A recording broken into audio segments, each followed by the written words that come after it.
लालू यादव को आज रांची की सीबीआई कोर्ट सजा सुनाएगी। चारा घोटाले के एक मामले में दोषी करार दिए गए लालू को 3 से लेकर 5 साल तक की सजा हो सकती है।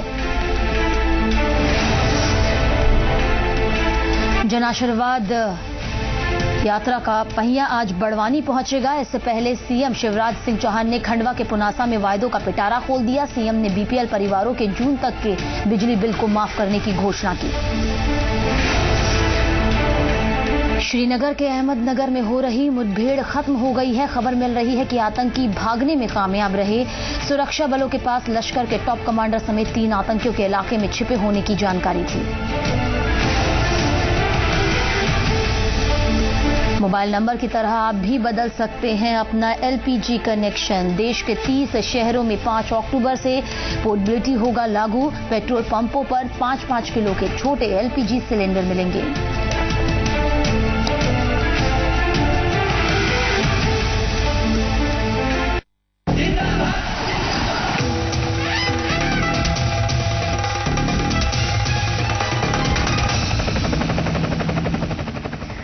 नमस्कार, कर्म क्षेत्र में आपके साथ मैं हूं श्वेता एस त्रिपाठी। 2013 की विधानसभा चुनाव नजदीक है और ऐसे में छत्तीसगढ़ 5 साल बाद आने वाले इस चुनावी समर के लिए तैयारी कर रहा है। पिछले 5 सालों का लेखा जोखा लेकर जनता के नुमाइंदे वोट बैंक मजबूत करने के लिए जनता के बीच जाने लगे हैं। कर्म क्षेत्र में आज हम लेकर आए हैं 2 विधायकों के पिछले 5 साल के कामकाज का रिपोर्ट कार्ड। विकास की कसौटी पर जनता अपने विधायकों को कहां आंकती है, देखेंगे कर्म क्षेत्र में।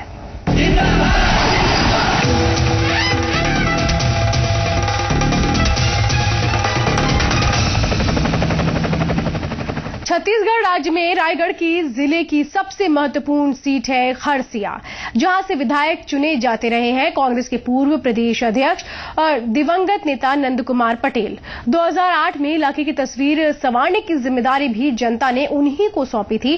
कितनी बदली इलाके की तस्वीर, देखते हैं इस खास रिपोर्ट में। अविभाजित मध्य प्रदेश के वक्त से ही राजनीतिक नजरिए से एक महत्वपूर्ण विधानसभा सीट रही है खरसिया। छत्तीसगढ़ के रायगढ़ जिले में आने वाली ये सीट प्रदेश कांग्रेस के पूर्व अध्यक्ष और दिवंगत नेता नंद कुमार पटेल का कर्मक्षेत्र रही है। रायगढ़ जिला प्रदेश की औद्योगिक नगरी है, लेकिन खरसिया क्षेत्र जिले का कृषि प्रधान इलाका रहा है, जहां शुरू से ही कांग्रेस का कब्जा बना रहा। ये विधानसभा उस वक्त और भी ज्यादा सुर्खियों में आई जब 1988 में हुए उपचुनाव में मध्य प्रदेश के तत्कालीन मुख्यमंत्री अर्जुन सिंह ने यहां से दिलीप सिंह जूदेव जैसे नेता को हराया था। लेकिन वक्त के साथ सियासी बिसात के मोहरे बदलते गए और पटेल परिवार की इस सीट पर जगह पक्की हो गई। रायगढ़ जिले में कुल 4 विधानसभा सीटें हैं, जिनमें लैलूंगा, रायगढ़, धर्मजयगढ़ और खरसिया शामिल हैं। खरसिया क्षेत्र की कुल आबादी 3,17,000 है, जबकि क्षेत्र में कुल मतदाता 2,32,000 हैं। इनमें पटेल समुदाय के लोगों का खासा दबदबा है। यही वजह भी रही कि सीधे सरल व्यक्ति की छवि वाले कांग्रेस के नेता नंद कुमार पटेल ने 1990 से लगातार इस सीट पर जीत हासिल की।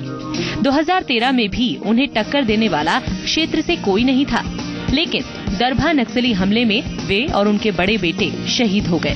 लिहाजा अब कांग्रेस की नजर उनके छोटे बेटे उमेश पटेल पर है, जबकि आम जनता की नजर क्षेत्र के विकास पर, क्योंकि कई ऐसी समस्याएं अब भी खड़ी हैं जिनका समाधान नहीं हो सका। इलाके में शिक्षा व्यवस्था के हालात ज्यादा अच्छे नहीं हैं। चिकित्सा सुविधा में भी सुधार नहीं किया जा सका। सड़कों की हालत भी क्षेत्र में ठीक नहीं है। कांग्रेस के शासनकाल में विकास की बात करना तो बेमानी है। गरीबी हटाओ का नारा लगाने से गरीबी नहीं हटती है। गरीबी हटाने के लिए कांग्रेस ने कोई ऐसा पुख्ता प्रोग्राम ही नहीं किया। हालांकि क्षेत्र के लोगों के बीच नंद कुमार पटेल की छवि को नजरअंदाज नहीं किया जा सकता। यही वजह है कि क्षेत्र में हुए काम से ज्यादा जनता की हमदर्दी उनके परिवार को मिल रही है। खरसिया विधानसभा क्षेत्र के गरीब से गरीब आदमी से लेकर के जितने भी बड़े आदमी तक हैं, सब के सब एकजुट हैं और सब के सब नंद कुमार के परिवार से ही एक आदमी को चुनाव के लिए टिकट दिया जाए, ऐसा हमारा मांग है। देखिए, उम्मीदवारी के लिए 2 महत्वपूर्ण भाग होते हैं। एक कांग्रेस पार्टी का डिसीजन और दूसरा इस क्षेत्र के जनता का डिसीजन, यहाँ के कार्यकर्ता, कांग्रेस कार्यकर्ताओं का डिसीजन। लेकिन विपक्ष के सामने इस बार का चुनाव किसी सुनहरे मौके से कम नहीं है, क्योंकि कांग्रेस के गढ़ में उन्हें सेंध लगाने का इससे अच्छा मौका नहीं मिलेगा। चलो, भाजपा की परिस्थिति तो बहुत बढ़िया है, वो सारे चीज देखने को मिले अभी विकास यात्रा में और यहाँ पे होने वाले कार्यक्रम में लोगों में उत्सुकता है और काफी ज्यादा भाजपा के प्रति अब लोगों की आस्था जुड़ते जा रहा है। यानी मौजूदा समय में खरसिया की राजनीति एक नए मोड़ पर खड़ी है, जहां दिवंगत विधायक नंद कुमार पटेल के परिवार के साथ जनता की हमदर्दी है, तो विपक्षी बीजेपी के साथ एक सुनहरा मौका। लेकिन फैसला जनता के हाथ में है। खरसिया से संतोष मिश्रा के साथ इलेक्शन डेस्क, जी मीडिया। तो रायगढ़ जिले की खरसिया विधानसभा सीट से 2008 में विधायक चुने गए कांग्रेस के दिवंगत नेता नंद कुमार पटेल, जिन पर जनता का विश्वास लगातार बना रहा, लेकिन वो अब उस विश्वास को निभाने में कितने कामयाब हुए, देखते हैं इस रिपोर्ट कार्ड के जरिए। स्वर्गीय नंद कुमार पटेल, विधायक, कांग्रेस, खरसिया। छत्तीसगढ़ के रायगढ़ जिले में सियासी समतल के तौर पर जानी जाने वाली विधानसभा सीट है खरसिया, जो कांग्रेस के प्रदेश अध्यक्ष नंद कुमार पटेल के निधन के बाद खाली है। दिवंगत नेता नंद कुमार पटेल का राजनीतिक सफर उनके छात्र जीवन से ही शुरू हो गया था। उनकी सक्रियता को देखते हुए ही उन्हें कांग्रेस पार्टी ने पहली बार 1990 में विधानसभा का टिकट दिया और उन्होंने जीत दर्ज की। जीत का ये सिलसिला 2008 तक जारी रहा। इस बीच वे अविभाजित मध्य प्रदेश में कैबिनेट मंत्री के पद पर भी रहे। छत्तीसगढ़ राज्य निर्माण के बाद पहली सरकार में उन्होंने प्रदेश के गृह मंत्री पद की जिम्मेदारी संभाली। 2008 में हुए चुनाव में नंद कुमार पटेल ने अपनी बीजेपी की प्रतिद्वंदी लक्ष्मी देवी पटेल को 33,428 वोटों के अंतर से हरा दिया। नंद कुमार पटेल को चुनाव में 81,497 वोट मिले, जबकि लक्ष्मी देवी पटेल को 48,069।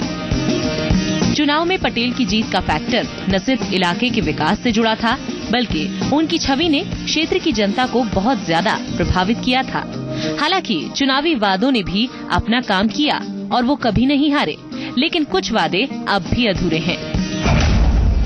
युवा बेरोजगारी क्षेत्र से कम नहीं हुई, किसानों को सिंचाई का साधन नहीं मिल सका, ग्रामीण क्षेत्र में सड़क की सुविधा हर कहीं नहीं है, स्कूल तो हैं, लेकिन शिक्षक नहीं हैं, अस्पतालों में भी विशेषज्ञ डॉक्टर नहीं हैं।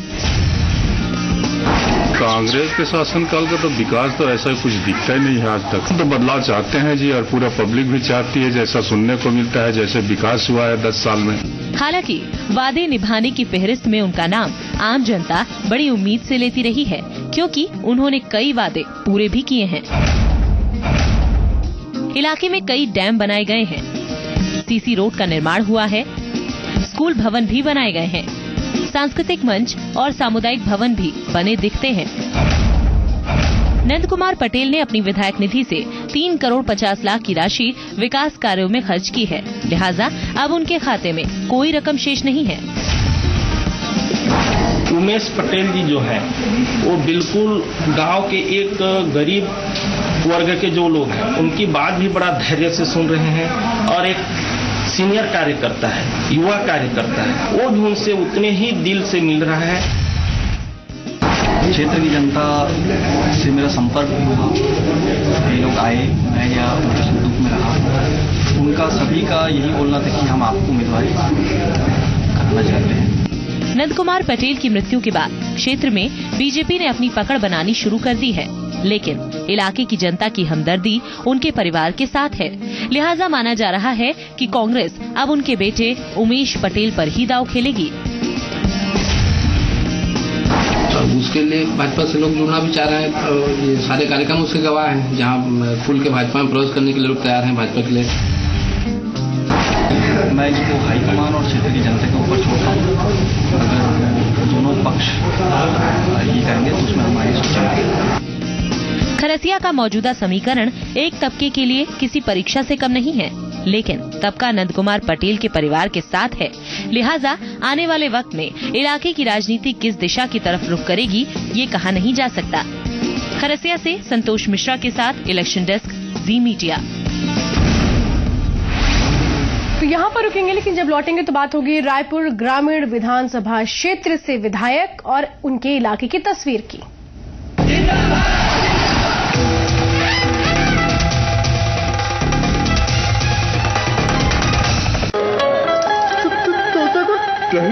सबसे बड़ी खबर आ रही है जयपुर से, तोते को हुआ है डैंड्रफ। ये डैंड्रफ वाले तोते का घर का है? इस अनोखे तोते के सर पर डैंड्रफ आखिर आया कहां से? आइए पूछते हैं।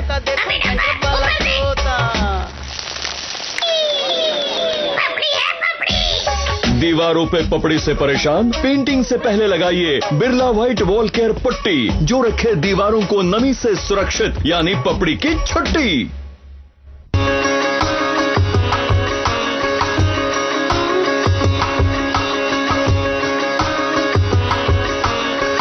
जब तक है छत्तीसगढ़ सरकार, दूर रहेगा अंधकार। प्रदेश में वनांचलों के 22 लाख परिवारों को सोलर लैंप्स का निःशुल्क वितरण। वनांचलों के 16,50,000 स्कूली बच्चों को सोलर स्टडी लैंप्स का निःशुल्क वितरण। डॉक्टर रमन सिंह, छत्तीसगढ़ सरकार, विश्वास का आधार, विकास लगातार। खबरों की भीड़ में वो खबरें जो रही सबसे खास, जिसमें है आपके मुद्दे, आपके सवाल, आपकी बात। देखिए मुद्दे की बात, रोज शाम 6 बजे। छत्तीसगढ़ सरकार करती है किसानों की मेहनत का सम्मान। किसानों की उपज का एक एक दाना खरीदा समर्थन मूल्य पर। वर्ष 2002-2003 में उपार्जित हुआ सिर्फ 800 करोड़ रुपए का 15 लाख मीट्रिक टन धान, जो वर्ष 2012-2013 में बढ़कर हो गया है 71 लाख मीट्रिक टन। इसके लिए राज्य के किसानों को किया गया 9,000 करोड़ रुपए का भुगतान। अब इस धान पर 270 रुपए प्रति क्विंटल बोनस भी। इसके लिए किया गया 1750 करोड़ रुपए का प्रावधान। इसके साथ ही किसानों को मात्र 1% ब्याज दर पर कृषि ऋण। सभी विकास खंडों में कृषि उपकरण बैंक। 2,90,000 से भी ज्यादा पंप ऊर्जीकृत। कृषि के लिए अलग से बजट। छत्तीसगढ़ सरकार दे रही है किसानों को समृद्धि का आधार। किसानों की सरकार, छत्तीसगढ़ सरकार।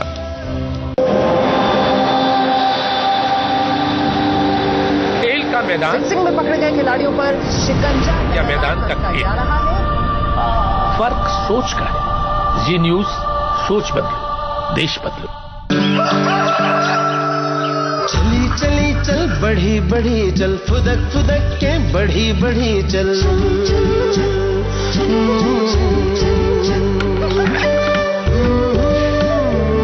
चमेली रुक ना रे।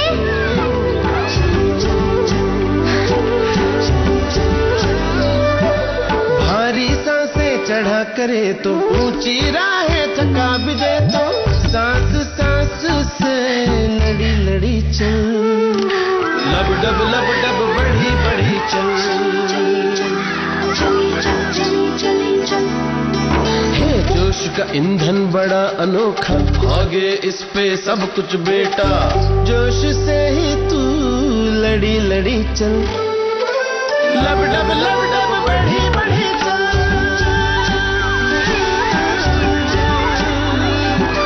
झूले सारे नजरें चुराए, खेल खिलौने खफा हो जाए। है इलाज तू हंसी हंसी चल। ना दुलारी, ज्यादा भागदौड़ मत करो।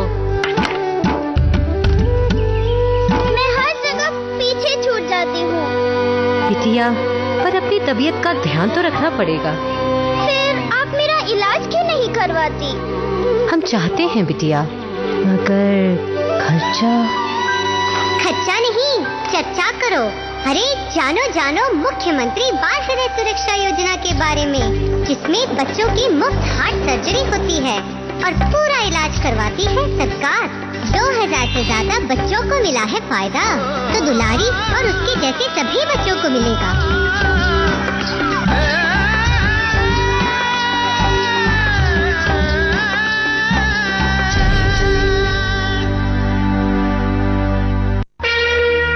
आस्था के रंग, श्रद्धा के संग देवत्व की साधना, मोक्ष की कामना, आत्मा से परमात्मा का संयोग, सार्थक जीवन का योग, अध्यात्म से मुक्ति का मार्ग। देखिए आराधना रोज सुबह 6:30 बजे।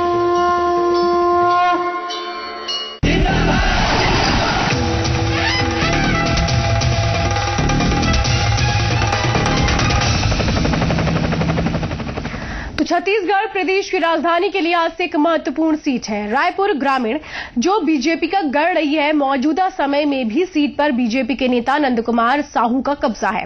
जनता ने एक उम्मीद के साथ इस क्षेत्र के विकास की जिम्मेदारी उन्हें सौंपी थी और वो उस उम्मीद पर कितना खरे उतरे हैं या नहीं उतरे हैं, देखते हैं इलाके की तस्वीर। छत्तीसगढ़ की राजधानी रायपुर में आने वाली सीट रायपुर ग्रामीण 1990 के बाद से बीजेपी का ही गढ़ रही है। मौजूदा समय में इस विधानसभा सीट से विधायक हैं बीजेपी के नेता नंद कुमार साहू। 2008 में हुए परिसीमन से पहले रायपुर ग्रामीण सीट के अंदर रायपुर पश्चिम सीट भी शामिल थी। लिहाजा 1990 के पहले ये इलाका कांग्रेस के प्रभुत्व का माना जाता था, लेकिन रायपुर नगर निगम के पूर्व महापौर तरुण चटर्जी ने 1990 में इस सीट पर जनता दल से उम्मीदवारी जताई और उनकी अच्छी छवि का फैक्टर काम कर गया। 1993 में तरुण चटर्जी को बीजेपी की तरफ से टिकट मिला और जीत दोबारा मिली। 1998 में भी जीत का सिलसिला बरकरार रहा, लेकिन नए राज्य के निर्माण के बाद तरुण चटर्जी कांग्रेस में शामिल हो गए।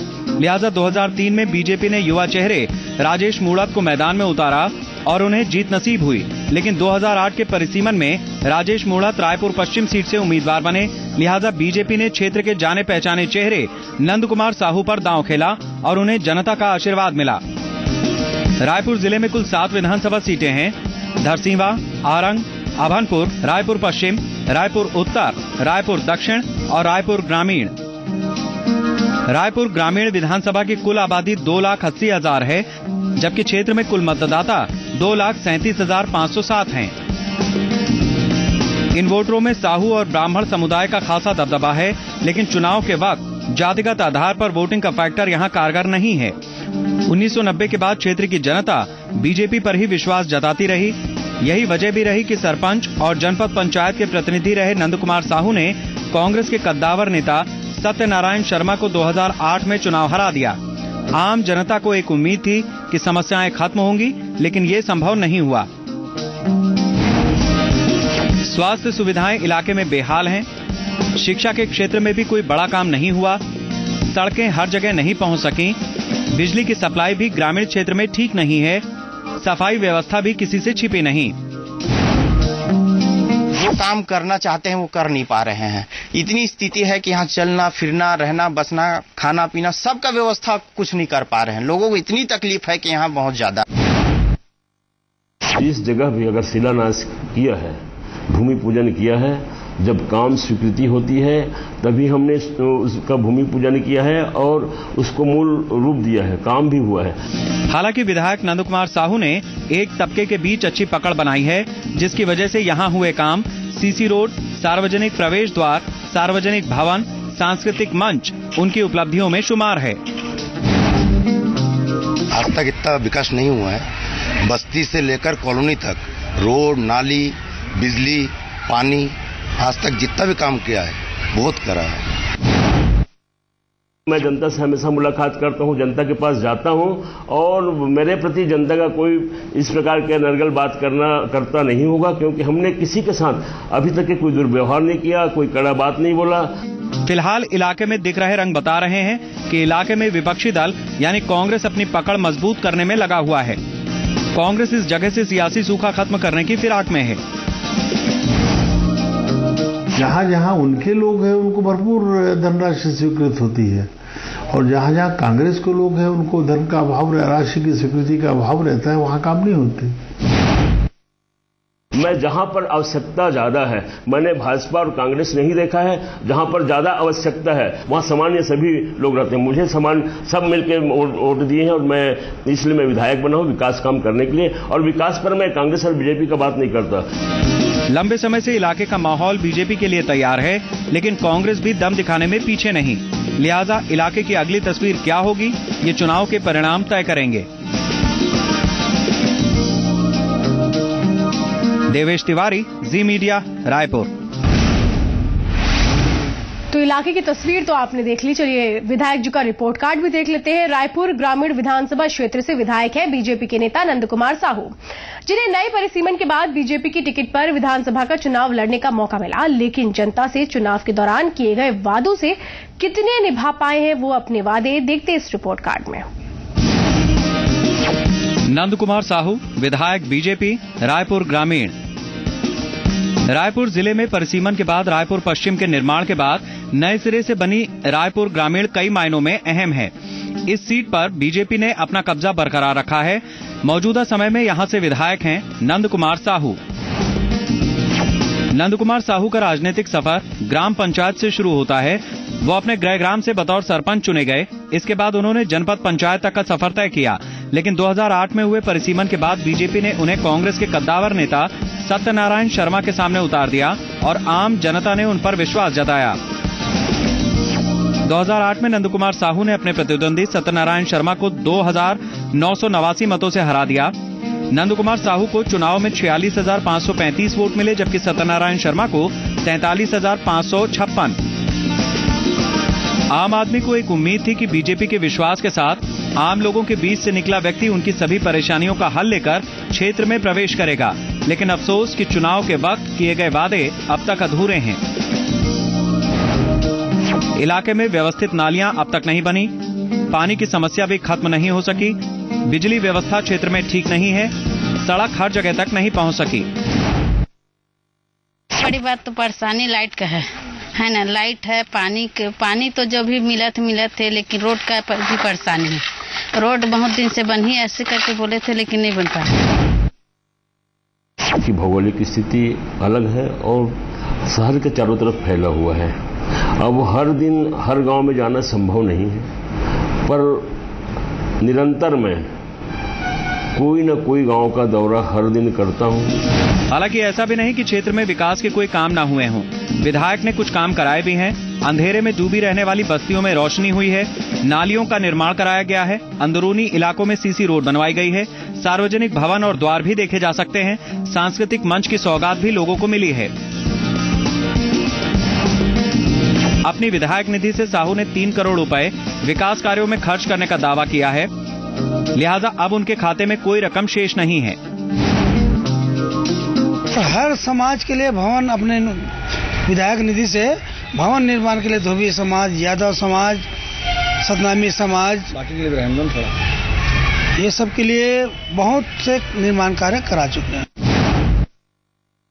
5 साल में हमने काम किया, 5 साल में हमने और पैसा दिलाया होता। इसके पहले वहां पर कांग्रेस के जो अध्यक्ष हैं उनकी लड़ाई और सीएमओ की लड़ाई के कारण वह विकास अवरुद्ध था। हालांकि विपक्षी दलों का दावा है कि विधायक नंद कुमार साहू ने विकास कार्यों के नाम पर कुछ भी नहीं किया। इतना ही नहीं, विरोधियों की माने तो साहू इलाके का दौरा तक नहीं करते। आज सब तरफ से एक ही आवाज उठ रही है कि विधायक जो है ये सक्रिय नहीं रहा है। ये आरोप विधायक पर लगते रहे हैं और ये इस किसी भी आरोप को फेस करने का मादा है माननीय विधायक जी में नहीं है। इस बात को मैं दावे से कह सकता हूँ। और निरंतर मेरा कार्य रहा है। ये पहली बार मैं विधायक बना हूँ, 5 साल में घूम नहीं रहा हूँ, ऐसी कोई बात नहीं है। विगत 80 से मैं इस क्षेत्र में काम कर रहा हूँ। हर व्यक्ति को जानता हूँ, एक एक घर में जाकर के मैं बैठता हूँ और दुख सुख में काम आता हूँ। मौजूदा समय में रायपुर ग्रामीण के हालात थोड़े मिले जुले हैं। राजधानी से जुड़ा हुआ इलाका होने के बाद भी यहाँ विकास की चकाचौंध की तस्वीर देखने को नहीं मिलती। लिहाजा विधायक का रिपोर्ट कार्ड जनता चुनाव में ही तय करेगी। देवेश तिवारी, जी मीडिया, रायपुर।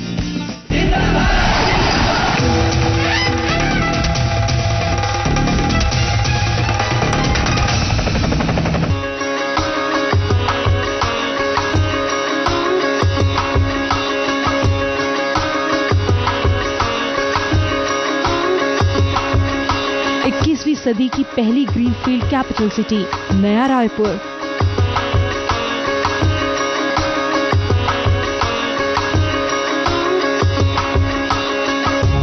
डॉक्टर रमन सिंह, छत्तीसगढ़ सरकार, विश्वास का आधार, विकास लगातार।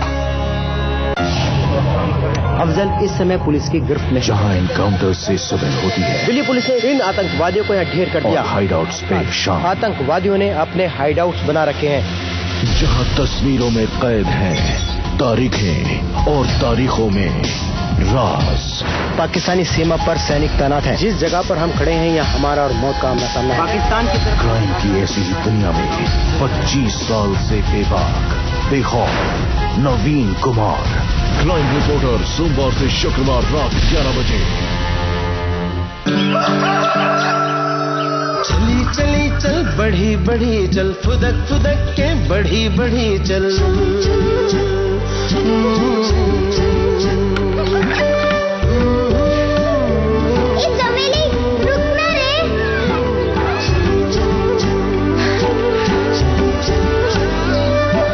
भारी सांसें चढ़ा करे तो ऊंची राहें थका भी दे तो सांस सांस से लड़ी लड़ी चल। लब डब बढ़ी बढ़ी चल। हे जोश का ईंधन बड़ा अनोखा, भागे इस पे सब कुछ बेटा। जोश से ही तू लड़ी लड़ी चल। लब डब बढ़ी बढ़ी चल।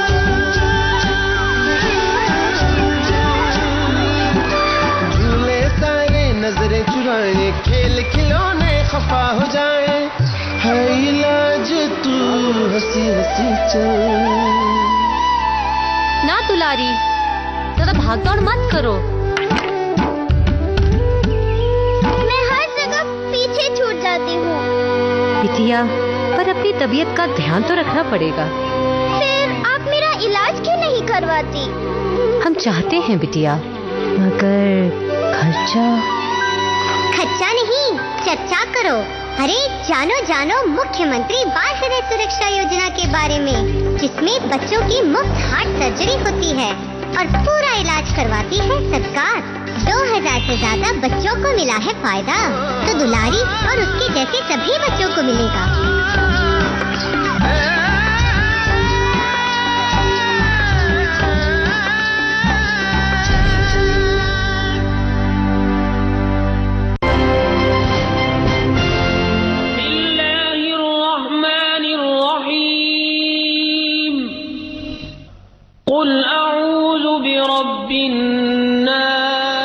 सोने की स्पाइक जड़ी सुर्ख लाल मीनारे, विशाल गुलाबी मस्जिद की 2 गुंबद नुमा सफेद मीनारे, चारों तरफ दीवारें और बीच में तालाब, 4 मेहराबों वाला 2 मंजिला खूबसूरत प्रवेश द्वार, मुख्य प्रार्थना हॉल की तरफ जाते 9 दरवाजे। ये कुछ अहम निशानियां हैं जो एशिया की इस छठी सबसे बड़ी मस्जिद की शान शौकत में 4 चांद लगाती हैं।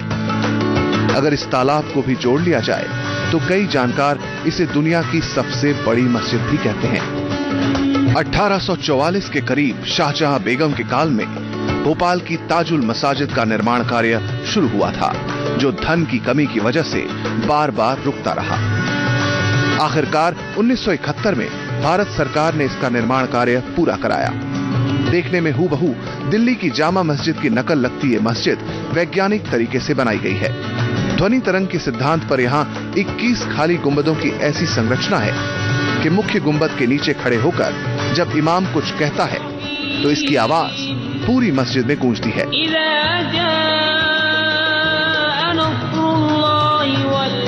एशिया की सबसे बड़ी मस्जिदों में एक ताजुल मसाजिद के ठीक सामने मौजूद गांधी मेडिकल कॉलेज के अहाते में ही है एशिया की सबसे छोटी और भोपाल की सबसे पुरानी मस्जिद, जिसे 2.5 सीढ़ी की मस्जिद के नाम से जाना जाता है।